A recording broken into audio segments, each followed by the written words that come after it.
จริงได้รู้ทนเมืองบ้านอยู่เย็นหน่อย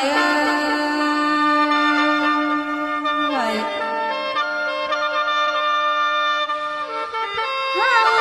จังเป็นครอบครัวมีสุขหาความเสมอลำ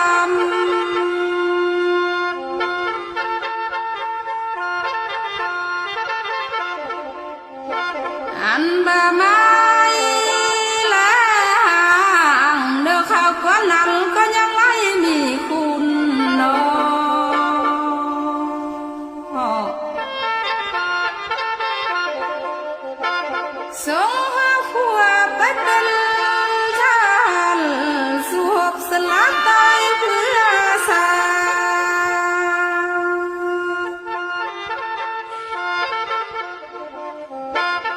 ผู้ที่เป็นแม่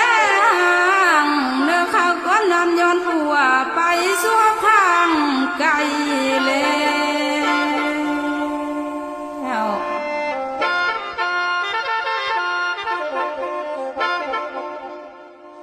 อันว่าเส้น